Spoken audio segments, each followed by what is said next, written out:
Welcome to Chapter 2. I'm going to include all the arenas from now on for the sake of completeness, but I'm speeding them up a lot because, well, they're pretty boring and uninteresting.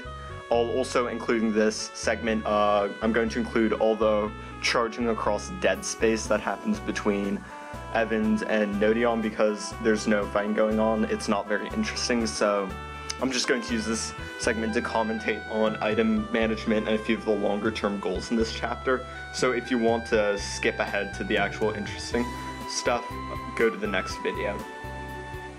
So Sigurd needs to change weapons around a bit so that he gets off pursuit on some enemies and not on others because the steel sword is much lower weight than the steel lance, but when he can double with the steel lance, I prefer to have him use it because it has more might.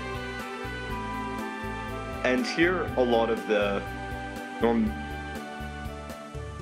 normal units are clearing the arena to hit 10,000 gold because that much is needed to recruit a character later on in the chapter.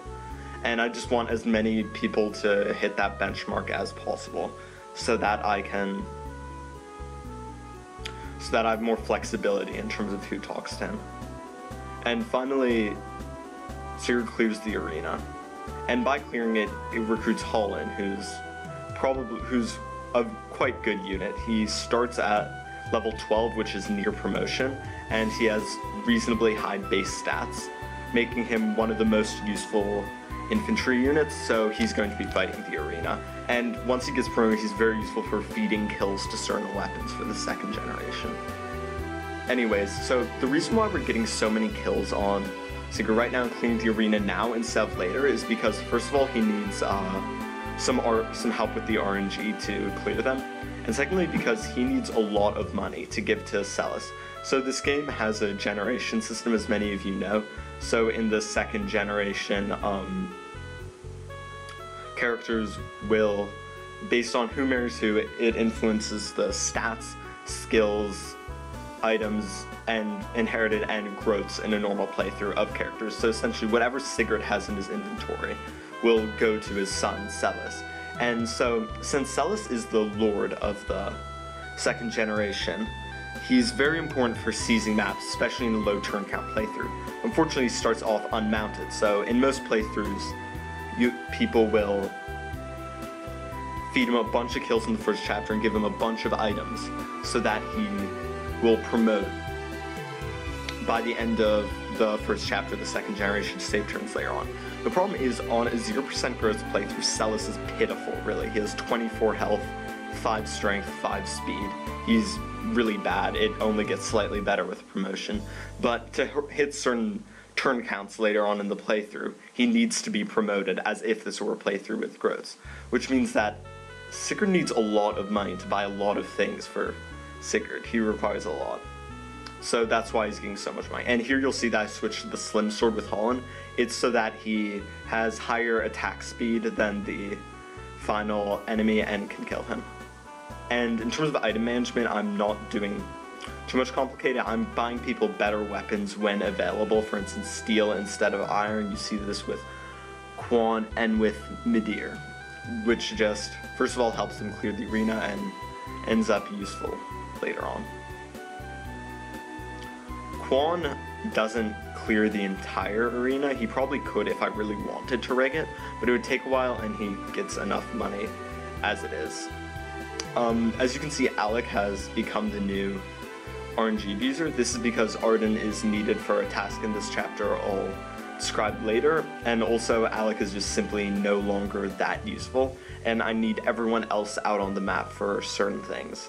So, and he's much better than Arden at it because he doesn't have the skill Ambush, which means that he burns one random number at a time instead of Arden's 2, which it's really annoying when you're RNG abusing for something really specific, a really specific combination, and then you miss it because you can only burn numbers 2 at a time. So it's a lot better. And here I'm rigging it so that Quan can defeat the mage fighter. To defeat him, he needs to either proc continue or dodge one of the attacks, but proc and continue came first, so. From now on, I'll be including all RNG abusing during the actual gameplay itself. I'll be skipping. I'll be telling you which time to skip to. But here, there. it's not too long. So, and yeah, that's all he does. Quan also needs money to give to his wife Ethelyn, so that their son Leif, who I'll describe later, but he's a very important character, can inherit certain items to quickly get him promoted. So just a few final things. So Do is going to still need money to dump cash on Lexus. You can see that he's getting quite a bit here. And here the one interesting part of item management is Ideen sells her a relive staff. She'll really just be standing next to Hazel this chapter, as well as a bit of warping duty. So that ends up getting sold to Lachesis, a character I'll describe later, for gaining EXP faster, and Noish also gets an Iron Lance, because it has a higher might than a Steel Sword and is useful sometimes. And Ideen ends up getting Ethelyn's Slim Sword because higher evade can prove very useful at one part of the chapter, Mac Lily Castle, the hardest part of this chapter overall. And anyways, so Daedra fights in the arena. She'll be used, but also to dump money on Sigurd because he needs to buy a whole lot.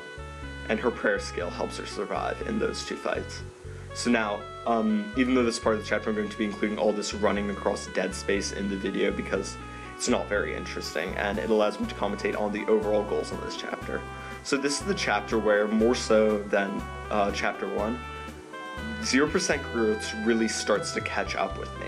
In a normal playthrough, the defenses of Quan and Sigurd become really high, so they're still alright, but now all my units are getting killed in 2 or 3 hits, all of my mounts at least, and the enemies, more so than all the other sets, the biggest problem in this playthrough is that enemies have ridiculous HP stats in this game, especially compared to my characters. The highest HP of anyone we get in this playthrough is in 2nd generation, that's 42 health, and in chapter 2 we're already facing enemies with lots of health, which means you need to be really precise with positioning, take advantage of charisma and leadership whenever possible, and exploit skills like charge and critical to their full potentials to take out as many enemies as possible. Anyways, so obviously I want to complete this chapter in as few turns as possible, but there are a few side objectives. The most important one is getting Lachesis, a character who's guarding Nodi, and you'll see her soon promoted. She has a really good promotion to Master Knight, which is a 9-move unit, even though she starts off as infantry, and can use every weapon type in the game at an A rank, except for light magic, which is at a C rank, and dark magic, but that is insignificant. And although she has really low stats on this playthrough and doesn't do much fighting, she can use the rescue staff, which is a staff that you get from a lover conversation layer, which can essentially pull characters 10 squares around the place, which, as you would guess, is incredibly important for shaving turns off in the last 2 chapters. So since she can use staffs, I'm getting her the relive staff to staff spam a lot to get promoted before chapter 4. So that's why I'm doing. This is a conversation where Ethelyn is given the light sword. So magic swords in this game have, at 1 range, function as normal swords, but at 1 to 2 range, cast a certain spell. So with the light sword, it's lightning, the light magic spell, which is, although most characters don't have a very high magic stat, making this sword weak in that respect, enemies on the other hand also have very low resistance, so it's not used too much in the 1st generation, but in the 2nd generation, in the hands of a certain character, it becomes incredibly useful. So the final objective, well, the second to last objective is getting Dew up to the villages near the north of the map as quickly as possible, simply so that he can give more money to dump on either Lachesis or Sigurd, depending on what's necessary. And also, Arden needs to walk over to Peninsula, far to the west of the map, because there he picks up the Pursuit Ring, which gives a unit without Pursuit the Pursuit skill, which is very useful for a certain magic user that we get in this chapter who really carries the team for the 2nd half of the generation. So this is the last turn. There's a lot of empty space between the two castles. Too much, I might say. It gets a bit tedious moving all your units, but you'll see soon that all the cavalry will keep on charging forward, and the infantry will peel off towards Macaroni Castle. To the north, this is because they don't have the movement to keep up with by mounts during the low turn count, in a low turn count setting. So they're running ahead, and that's probably the second or third hardest part of the playthrough, Macaroni Castle, but I'll get to that later. And currently Azel and Idine, they're staying together to get all the lover points possible, because they need every single last one, but they need to do a bit of warping duty besides that. So, as you can see, the cavalry are surrounding your hen castle, and in the next video we'll deal with them as well as the rest of the castle. So, this was just talking about strategies. The next video is where things